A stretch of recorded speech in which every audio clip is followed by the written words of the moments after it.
Olá, gente, tudo bem? Hoje quero trazer mais uma palavra para você, um exemplo na palavra muito grande, né? Que remete às nossas vidas. Quantas vezes você já se viu diante de um grande problema? Quantas vezes você já se viu diante de uma perseguição, uma pessoa, vamos dizer o verbo popular, que não larga do seu pé, que está sempre zombando de você, perseguindo, né? Então, muitas vezes, aquilo que chamamos de perseguição, luta ou adversidade acaba nos empurrando para um nível de crescimento, né?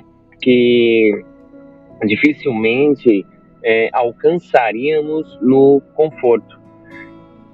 Davi constantemente falava dos seus inimigos nos Salmos, né? Não porque que ele gostava da perseguição, mas porque ele mantinha a perseguição, mantinha ele dependente de Deus. Então, quando tudo está bem, o ser humano tende a confiar em si mesmo, mas quando a pressão aumenta, ele busca direção, busca sabedoria e força além das suas próprias capacidades. Mas existe um equilíbrio muito importante, né, gente? Não precisamos da perseguição para existir, nem devemos desejar o sofrimento. O que acontece é que Deus pode transformar essa perseguição em ferramenta de amadurecimento. Então, a pressão revela quem somos. A oposição testa nossas convicções. As dificuldades expõem as nossas fraquezas. E tudo isso pode acelerar processos de transformação. Então, Tiago escreveu assim: meus irmãos, tende por motivo de toda alegria o passardes por várias provações, sabendo que a aprovação de vossa fé produz perseverança. Depois dá uma passadinha lá em Tiago, no capítulo 1. Muitas vezes, as dores, né, muitas das dores que tentamos evitar são justamente as ferramentas que Deus usa para nos moldar. A perseguição não cria o propósito, mas frequentemente acelera o processo. Então, sem desafio, nós permaneceríamos acomodados, né? Com eles, assim, somos levados a crescer, buscar a Deus e desenvolver uma fé que o conforto jamais produziria. Então, isso também serve como uma grande reflexão para as nossas vidas, porque às vezes estamos tão focados em pedir que Deus remova o problema que não percebemos que o problema está produzindo em nós algo que não poderia ser produzido de outra forma. Então, nem toda dor vem de Deus, mas nenhuma dor é grande demais para que Deus a use para um propósito maior. Então, existem momentos na vida em que a dor parece uma perseguição constante, né? Você tenta seguir em frente, tenta ser forte, tenta acreditar, mas existe uma ferida que ninguém consegue resolver. E isso me leva ao exemplo de Ana, né? Porque Ana conhecia essa realidade, né?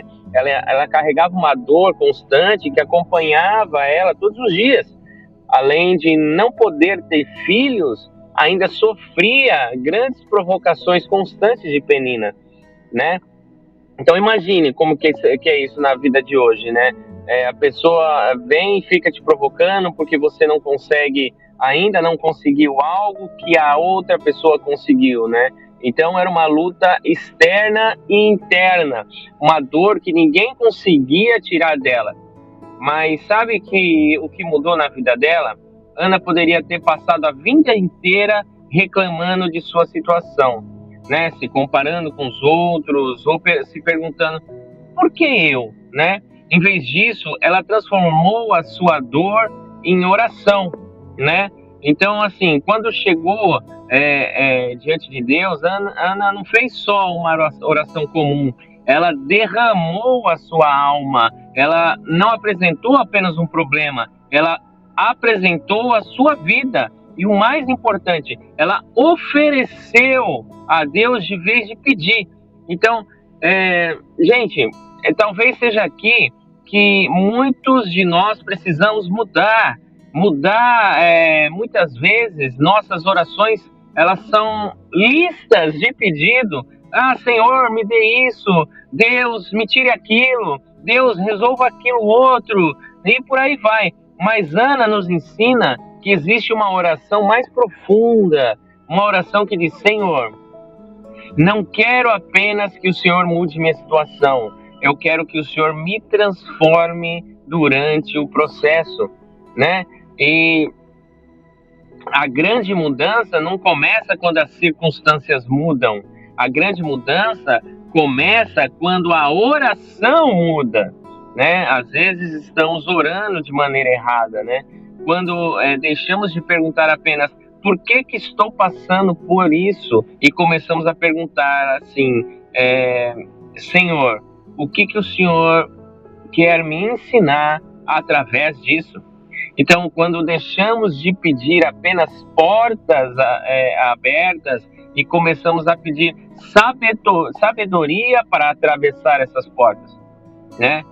Quando também deixamos de pedir apenas o fim da dor e começamos a pedir crescimento, maturidade e intimidade com Deus. Então, Ana saiu do templo sem um milagre em seus braços, mas naquele dia Ana saiu diferente, porque a paz chegou antes da resposta. A transformação chegou antes da bênção.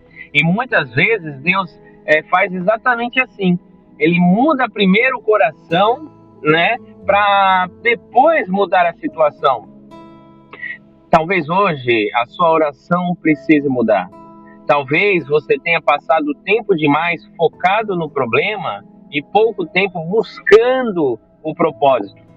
Talvez Deus esteja esperando que você pare de apenas pedir alívio e começar a buscar transformação, porque existem bênçãos que chegam pelas mãos de Deus, mas existem mudanças que só chegam quando nos rendemos completamente a Ele.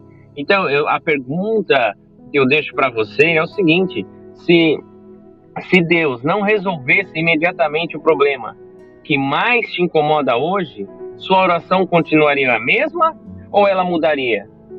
Tá entendendo? Então, Ana mudou sua oração. Quando a oração mudou, a história mudou também.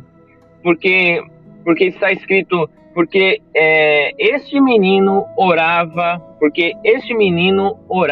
eu, e o Senhor me concedeu a petição que eu lhe fiz. Então, ela orava por um menino, orava por um filho que Deus concedeu para ela.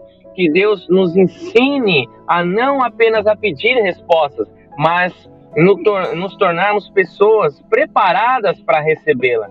Então, eu vou deixar aqui para você 4 pontos que pode estar faltando para a sua vida mudar. Então, veja bem, o primeiro ponto é que tinha alguém querendo muito uma coisa, ou seja, você quer muito uma coisa. Ana queria muito um filho, Ana tinha um sonho, ela desejava profundamente ser mãe. Então, não era um desejo superficial, né? Era algo que carregava em seu coração há muitos anos. Ana pedia, me dá um filho, me dá um filho, me dá um filho. Mas quando ela se entregou a Deus, mudou a oração, falou: Senhor, se tu me deres um filho, eu lhe entrego como profeta, né? Então Deus concedeu, porque muitas pessoas querem resultados, mas poucos desejam algo, né, a ponto de perseverar quando tudo parece impossível, né? Então, a primeira pergunta que deixo é: o que você realmente quer? Porque quem não sabe onde chegar, aceita qualquer destino. O ponto 2 existia um lugar. Então, existia um lugar específico onde tudo acontecia. Ana não ficou parada. Ana não ficou apenas sofrendo em silêncio, ela foi ao templo, ela foi ao lugar onde poderia derramar a sua alma diante de Deus, aonde as coisas acontecem e muitas pessoas querem mudanças, né? Mas continuam frequentando os mesmos ambientes, alimentando os mesmos pensamentos e mantendo os mesmos hábitos, né? Então, toda transformação começa quando você decide estar no lugar certo. Então, o templo de Ana não foi apenas um lugar específico, foi um lugar de entrega, foi um lugar de decisão, foi um lugar de encontro com Deus. E tem um ponto número 3, né? Para muitas vezes nós termos essa mudança, tomarmos essa atitude, existia o quê? Existia uma perseguição ou um grande problema, porque Penina provocava, né? Penina provocava Ana constantemente, sempre, todos os anos. A dor era relembrada. Ana não orou porque tudo estava bem, ela orou porque a perseguição revelou uma necessidade.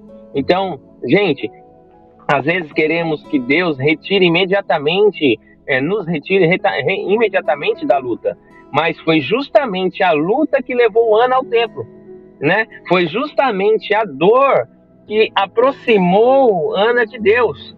Então, vai existir situações que não vieram para destruir você, mas vieram para tirar você dessa acomodação, para tirar você dessa zona de conforto. E ponto número 4, então ali existia alguém para liberar uma palavra. Então, gente, ali no templo estava quem? Estava Eli. E ao ouvir Ana, que até pensou que Ana estava bêbada por jeito que ela estava orando, né? Depois que ela contou o problema, revelou isso para Eli, Eli falou: vai em paz e o Deus de Israel te conceda a tua petição. Então, lê 1 Samuel que você vai entender a história de Ana, e isso vai mexer muito com a tua vida. Então, a palavra não criou um milagre, mas confirmou aquilo que Deus já estava fazendo.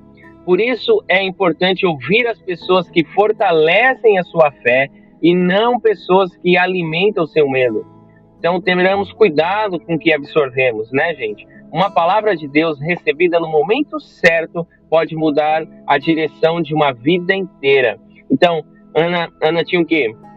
Ana tinha desejo, Ana tinha um lugar, Ana tinha perseguição e Ana recebeu uma palavra e sua história mudou. Então, gente, talvez hoje você também tenha um sonho que ainda não se realizou. Talvez exista uma dor que ninguém entende, mas a pergunta é: você está apenas reclamando da perseguição ou está usando ela para se aproximar de Deus? Porque foi quando Ana transformou a sua dor em oração que o impossível começou a se tornar realidade. Às vezes, tudo que separa você da próxima página da sua história, do seu próximo nível, de chegar na sua próximo degrau, é uma decisão de buscar a Deus de uma forma que você nunca buscou antes. Gente, se essa palavra faz sentido para você, te ajudou a refletir, mude a sua oração agora, curta, compartilha, né? E paz e prosperidade para você. Até o próximo vídeo.